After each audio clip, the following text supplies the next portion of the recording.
રામ રામ ખેડૂત મિત્રો, નમસ્કાર. હું જાનિયાસ બીઆરએસ એગ્રી. આપણી યુટ્યુબ ચેનલનું નામ છે ખેડૂત ખાતેદાર અને આપણી દુકાનનું નામ છે રવિ રામદાલ એગ્રો સેન્ટર પડદરી. આજે આપણે વાત કરવાના છે જીરામાં બેસ્ટ પરફોર્મન્સ આપતી વેરાયટી એવી બલરામ 44 વિશે. આજે આપણે વાત કરવાના છે આપણા ખેડૂત મિત્રો અશોકભાઈ સોજીત્રા હારે કે જેને ગયા વર્ષે આપણી બેસ્ટ પરફોર્મન્સ આપતી વેરાયટી બલરામ 44 વાવી હતી. તો અશોકભાઈ, ગયા વર્ષે તમને કેવી વેરાયટી લાગી? જીરું સારું છે. આ વર્ષે પણ તમે વાવેતર કરવાના છો? આ વર્ષે પણ અશોકભાઈ આપણે બલરામ 44 નંબરનું વાવેતર કરવાના છે.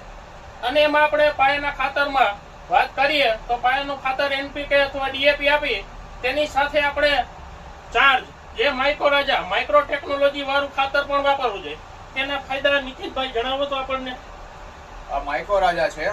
માઇક્રોરાજા વાવવાથી જમીનમાં જે અલભ્ય સ્વરૂપમાં તત્વો પડ્યા હોય એ આ માઇક્રોરાજા નામની એક ફૂગ છે જે લભ્ય સ્વરૂપમાં ફેરવી અને મૂળનો ગ્રોથ કરી અને તમામ પોષણ પૂરું પાડે છે.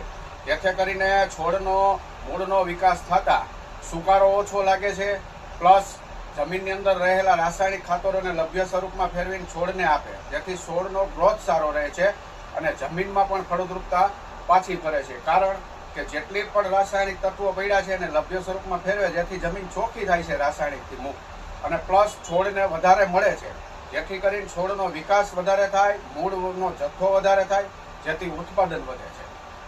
તો ખેડૂત મિત્રો, તમે પણ જો જીરાનું વાવેતર કરવા માંગતા હોય તો બેસ્ટ પરફોર્મન્સ આપતી વેરાયટી બલરામ 44 નું વાવેતર કરવો અથવા બીજી વેરાયટી કેશવ 22 નું વાવેતર કરો. આપણી યુટ્યુબ ચેનલને સબસ્ક્રાઇબ કરજો, શેર કરજો, લાઈક કરજો. રામ રામ ખેડૂત મિત્રો.